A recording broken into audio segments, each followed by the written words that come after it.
man-eaters. We'll be counting down the top 10, from horrifying to something even beyond your imagination. Buckle up. Number 10. The Wolves of Paris. Man-eaters aren't limited to just big cats and reptiles, and believe it or not, the urban sprawl can also become their hunting grounds. In the 15th century, a pack of wolves terrorized the bustling city of Paris. The pack of man-eaters were led by a monstrous wolf called Crocodile, and were believed to have turned to hunting humans due to a scarcity of natural prey outside the city walls. The wolves caused widespread panic, killing over 40 people before they were finally hunted down. Brave residents, armed only with stones and makeshift wooden spears to kill the beasts, they flushed them out into the square in front of Notre Dame. The wolves fought like demons possessed, gravely injuring and killing a few of the men before finally meeting their end. This chilling incident serves as a stark reminder that even the most populated areas are not immune to the dangers of the wild. Number 9. The Tiger of Mundachipalam. We are soon to realise that India has seen its fair share of man-eating tigers. The tiger of Mundachipalam was killed by Kenneth Anderson while it was still feeding on its 7th victim, a teenage girl. Unlike a very famous man-eater that we are soon to discuss, this tiger had no physical weakness that prevented it from hunting its natural prey. Its thirst for human flesh gained ongoing momentum. Initially it was content to simply hunt its prey for the fun, with the first 3 victims killed in unprovoked attacks. But then after, something sinister was triggered, with the following 4 victims being completely devoured by this tiger. This man-eater doesn't have the body count of the others on this list. Its number actually pales in comparison to what you are about to witness. However, what sets it apart and why it makes it to number 9 is that this particular killer, and only one other on the list, had no injuries or ailments, nothing to deter it from its natural prey. It killed purely out of want, not from need, a characteristic that is very rarely seen in the animal kingdom. A ruthless, cold-blooded murderer. Number 8. Kesagake the Sungabetsu brown bear. An Asuri brown bear, sometimes referred to as a black grizzly, stole food from a farm in northwest Hokkaido, Japan in November 1915. Farmers fired upon the bear in protest, injuring the beast as it ran off into the woods. The men, content in their handiwork, came to the conclusion that the bear would become fearful of people as a result of the injuries and would no longer approach the settlements. How badly they were mistaken. With the bear now unable to hunt its natural prey, he turned on the village with horrific intent. On December 9, in the middle of the morning, the bear broke into a family's house. A woman named Abe Mayu was babysitting an infant while her husband worked out on the farm. The child was killed by a bite to the head as the bear attacked. Mayu tried to protect herself by hurling firewood, but she was beaten and pulled into the forest. When her husband returned, there were big pools of blood all over the floor, and his wife and child were missing. A search team of about 30 people was assembled the next morning to track down the bear and recover Mayu's body. The bear was spotted not far from Mayu's property, and the men fired their rifles at the animal. The bear retreated after being hit and further injured by one of the bullets. The men searched the area and discovered Mayu's remains at the base of a tree, buried in snow. All that was left was her head and a leg after being largely consumed. The following night, women and children sought safety in a nearby farmstead as the men continued to look for the bear, convinced now that it had a taste for human flesh, and their belief proved true, with the bear breaking through the window and tearing through the house of the terrified occupants. 6 people died as a result of the terrifying attack, with one other dying later from their injury. Kesagake now became a living nightmare, with many villagers fleeing their homes. Over 60 hunters now relentlessly pursued the beast, but Kesagake remained elusive. Finally, on a tense night, guards spotted a shadowy figure and opened fire, wounding the bear yet again. Legendary bear hunter Yamamoto Hikichi took charge, following the blood trail with unwavering determination. His experience paid off as he located Kesagake resting beneath a tree. With 2 precise shots, Yamamoto ended the bear's rampage. The massive creature, weighing nearly 750 pounds and standing 9 feet tall, was finally vanquished. The body parts of the 7 victims consumed by the bear were found within its stomach upon autopsy. Number 7. Osama the Crocodile. Nicknamed by the local villagers, based on the notorious terrorist Osama bin Laden. Osama was a monstrous Nile crocodile which haunted the waters of Burundi. Estimates claimed that over 120 victims met their demise in its powerful jaws. Some whisper that its taste for human flesh arose from a more sinister source, a consequence of a brutal civil conflict that stained the waters red with bodies that Osama feasted on, which triggered his hunger for human flesh. After years of living in fear, the tide finally turned. In a coordinated effort, local people and wildlife officials launched a daring operation to capture the beast. Using cow lungs as bait, they finally snagged the monstrous crocodile. Number 6. The tigers of Chowgarh. Deep within the emerald embrace of Kumaon, a nightmare unfolded. For 5 long years, the verdant jungles echoed with the chilling silence of the two hunters, mother and son, and the blood-curdling screams of their devoured. This wasn't your typical mother-cub partnership. The matriarch, a battle-scarred tigress with eyes that held a glint of a seasoned killer, stalked the shadows. Her apprentice, a hulking sub-adult cub, learned the art of silent butchery under her watchful gaze. Their hunting grounds spanned a vast, suffocating 1,500 square miles, a playground of terror for the unsuspecting villagers. The two tigers would attack from village to village with terrible efficiency. Official records claim 64 victims fell to their gruesome attacks, but these numbers are whispers compared to the chilling tales passed down by terrified villagers. They spoke of double the reported death. And so once again, it was up to one man, the legendary Jim Corbett. Like a bloodhound addicted to crack, Corbett would work tirelessly for months. He followed massive paw prints. He would analyse their kills. He mapped out their hunting grounds and patterns. He learned the tigers' routine like clockwork. Months would roll into a year, and Corbett was filled with frustration and false leads. It was a game of chess, man versus beast, and Corbett would not give up. Finally, after a scorching afternoon of following a fresh trail, Corbett spotted his quarry. The tigress, the mastermind behind the attacks, rested in a hidden ravine, a momentary lapse in her usual vigilance. With the hunter's heart pounding in his chest, he positioned himself for a clean shot. He squeezed the trigger, and the echoing crack of the rifle shattered the jungle silence. The tigress lay still, the threat of the villagers finally vanquished. Number 5. The Tsavo man-eaters. Possibly the most famous on the list. You may remember seeing these guys strut their stuff on Hollywood with the movie The Ghost in the Darkness. The Tsavo man-eaters were a pair of savage male lions from the Tsavo region of Kenya who targeted construction workers working on the construction of a railway in 1898. They stalked and attacked workers at night, turning the construction site into a deadly hunting ground, snatching workers from their tents so silently that the workers weren't even aware of the terror that unfolded until waking up to see trails of blood and occasional torn off limbs littering the site. And this occurred almost daily, with the morale of the workers becoming so fragile that hundreds left the job site for safety. Estimates claim that over 135 workers fell victim to these relentless attacks. A group of 20 soldiers were sent to hunt the lions down, but they failed in their attempt. It was now up to the chief engineer, Colonel John Henry Patterson, to track down and kill the lions. Colonel Patterson set up an ambush at camp and managed to wound one of the lions with a shot to the thigh. The following night the lion returned, and this time Patterson sent a bullet through its heart. The second lion, however, appeared immortal and certainly made good with its 9 lives. For over a 10-day period of hunting the beast, Patterson had shot the animal again and again and again, only for it to keep coming back for more. With the 9th bullet, Patterson put the big cat down. So what brought about these horrific acts by the 2 lions in Kenya? Well, there are 3 theories. The first being a devastating cattle plague wiping out the lions' usual prey. Starving and desperate, the lions may have been forced to turn to humans as a source of survival. Secondly, the Tsavo River was a major crossing point for slave caravans.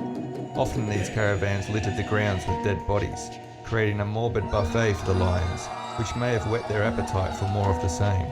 And finally, and perhaps the most likely, is that one of the lions had a severely infected canine tooth, making hunting normal prey difficult, preying on slower moving humans being a more opportunistic and easier option.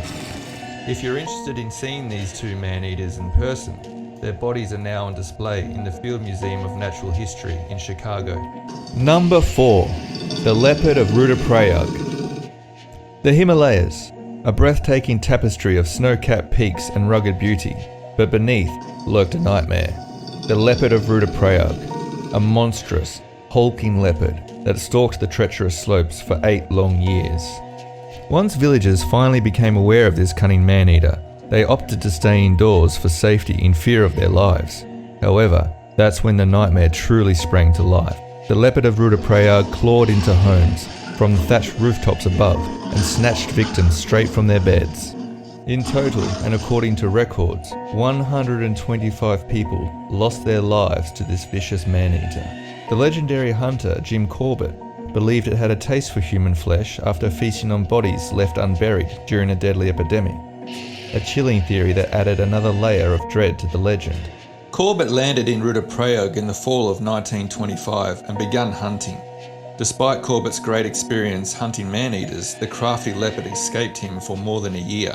The leopard was extremely intelligent and avoided all traps and attempts to kill it. In early 1926, Corbett's buddy, William Ibbotson, Garwell's deputy commissioner, joined the hunt. They set up ambushes with live human bait and gigantic 80-pound gin traps, but the leopard escaped even despite being ensnared in one of the traps. On May 2nd, 1926, a stroke of luck, or perhaps a predator's arrogance, turned the tide. A villager stumbled upon a half-eaten kill, a clear sign the leopard was bold enough to return to the scene of the crime. This was Corbett's chance. He devised a daring plan, a rope seat perched precariously in a tree overlooking the kill site, a gamble on the leopard's hunger and audacity. For 11 long nights, Corbett endured the biting mountain chill, the symphony of nocturnal creatures his only companions. Doubt gnawed at him, but the memory of the terrorized villagers fueled his resolve. Finally, on the cusp of despair, a flicker of movement in the fading light, the leopard, a magnificent yet terrifying apparition, materialized from the twilight. Corbett's heart hammered against his ribs as the beast stalked towards the bait, a monstrous shadow dancing in the dying embers of the day. Every instinct screamed at him to fire, but Corbett held his breath, waiting for the perfect shot. One wrong move and the leopard would vanish into the darkness, the nightmare continuing. As the leopard lowered its head to claim its prize, a single, well-placed bullet from the .275 Rigby Masur rifle killed the leopard with a bullet to the shoulder. After a 6-month-long hunt, one of India's most renowned man-killers was finally brought to justice. Number 3. Gustave the Nile Crocodile. From the depths of the Nile, a dark legend has emerged. He is a monstrous Nile crocodile and notorious for being a man-eater. He has haunted the African waters for over 20 years between Burundi and Tanzania, although his exact origin still remains a mystery. This man-eater is estimated to be over 20 feet long and weighing a staggering 2,000 pounds. He is believed to have killed over 300 people to date in his reign of terror. Despite numerous attempts, Gustave has evaded capture, becoming a chilling symbol of the power and cunning that lurk beneath the surface of the Nile. Gustave is known to hunt and murder humans on a regular basis, leaving their carcasses uneaten. He would go about his hunting in a looping manner between the towns around Lake Tanganyika's northern eastern borders, taking between 10 and 20 victims on each trip.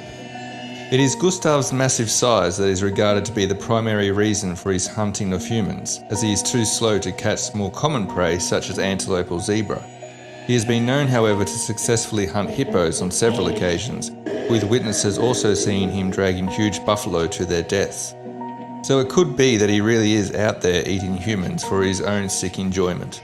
Hunters, as well as the Congolese army's attempts to end Gustave, have been futile, merely leaving Gustave with a number of bullet wound scars, but little else to show for their efforts.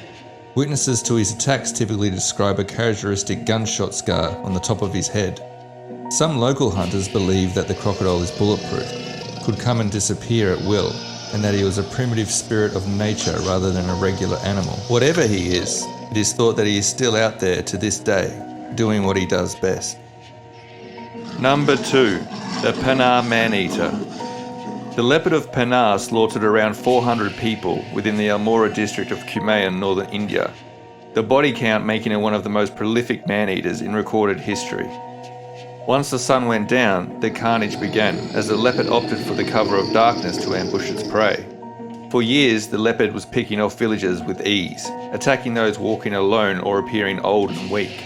The leopard would strike for the throat of its victims and drag them off into the dense jungle. Terrified villagers turned to locking themselves indoors after dark, in the hope of remaining safe.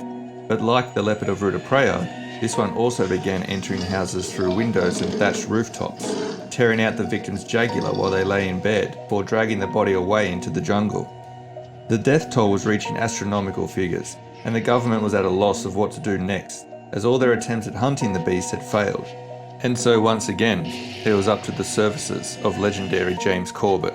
Corbett headed to the leopard's territory and began tracking the large male. The tracks led into the home of a frightened man whose wife had been attacked the night before. The man's wife, an 18-year-old female, was laying on her back when the leopard clamped its jaws into her throat. When the distressed man grabbed his wife's arm to pull her back, the leopard dug his claws into her breast to gain better purchase. The claws ripped into the flesh, causing severe incisions. Somehow, the husband fought off the leopard and it fled outside. But the two of them had to spend the remainder of the night, while the leopard continued to attempt to claw its way through the door, to finish what it had started. Corbett stayed with the couple overnight as he knew the leopard was still circling outside, based on the distress calls of the jackals, but the leopard didn't attempt to enter the house again. It wasn't until 6 months later that Corbett got his next chance to hunt the killer. 4 men had recently been killed by the leopard at a small village, suffering from a leprosy plague. Corbett tethered 2 goats to a tree to lay in wait for the Panar leopard. The first goat vanished without a trace. 3 days later, the other goat met the same fate. But this time Corbett heard the sickening crunch of the goat's throat and witnessed a fleeting white blur, confirming the presence of the leopard. A desperate shot echoed, Corbett managing to wound the Panar terror, but yet it still escaped. Corbett regrouped and gathered his men, each clutching a torch. He made the men promise not to flee under any circumstances, for he needed the light to see in the dark. They agreed, and they set off. As they ventured into the moonless night, a monstrous growl erupted. Corbett's men fled on a dime before the echo of the growl had even ceased. Now Corbett was alone. With the light flickering from the torch, he suddenly locked eyes on the leopard as it bounded for him 90 yards away. The fleeting light became Corbett's salvation, giving him a split second to see the charging beast and unleash a single deadly shot. The leopard crumbled, its reign of terror extinguished. The jungle held its breath, a monument to both the hunter's courage and the chilling cunning of his prey. Number 1. The Devil of India. With incredible speed, the devil would pounce, its razor-sharp claws slashing the victim's flanks, while powerful jaws would shatter the neck, and it was over in seconds, with the beast dragging its meal off into the jungle to feast. Operating with almost supernatural efficiency, the Bengal tiger was the most prolific serial killer of human life the world has ever seen. The Devil of India stalked the Nepalese and Indian borders for 8 long years, claiming an astonishing 436 victims. The tiger began her death campaign with the indigenous Tsavo people who lived in mud-walled huts in the jungles of western Nepal, before she moved on to the Kumaon region of northern India, where she brought entire villages to their knees. The interesting trait with this particular man-eater is that it hunted mainly in daylight. Almost every other man-eater on the list chose the cover of darkness. This made leaving the house for the villagers a terrifying prospect, regardless of the time of day. With the death toll rising at a rapid pace, the townspeople soon placed a bounty on her head, and began recruiting hunters to apprehend her and bring an end to her reign of terror. But she had fooled them all. She would travel considerable distances after each slaughter during the night, and so there was really only one solution left, and his name was Corbett. James Corbett. Corbett set out immediately, with a team of 6 natives in tow, and headed for the nearby village of Chowgarh, the site of numerous attacks. Sure enough, soon after his arrival, a 16-year-old girl was dragged into the jungle, and Corbett had a fresh blood trail. And the trail was ghastly. It descended down into a ravine where Corbett discovered her skirt, bone splinters, and ultimately her severed leg, still gushing with warm blood. The man-eater was near, but after a further few hours of tracking, Corbett retreated before nightfall, but he did have a plan. And so the next morning he returned with 300 villagers, who under Corbett's supervision formed a line to search the valley for the tiger. firing rifles, pounding drums, and screaming as loud as their lungs would allow. Corbett had his rifle ready at the gorge's mouth as the villagers approached. With the target travelling at breakneck speed, he realised he would only have a few seconds to take his shot, and he was also aware that if missing his chance, he would be certainly dead. And then it happened. A striped apparition, too fleeting to be real, erupted from the shadows. Corbett took a shot, missed, panicked. He fired his second shot and found its mark, as well as the third, but the devil kept coming as Corbett ran out of ammo. Desperate, he dashed across the valley to seize a shotgun from a villager, turned around and fired a burst from 20 feet away. And the devil had been brought down. The world's most prolific man-eater of our history was finally dead. It was later realised that her top and lower canine teeth on the right side of her mouth were found to be damaged. The higher tooth was fractured in half, and the lower tooth was smashed all the way down to the bone. According to Corbett, this lifelong wound had prevented her from killing her natural prey, and the ultimate cause of her becoming the terrifying man-eater, the devil of India.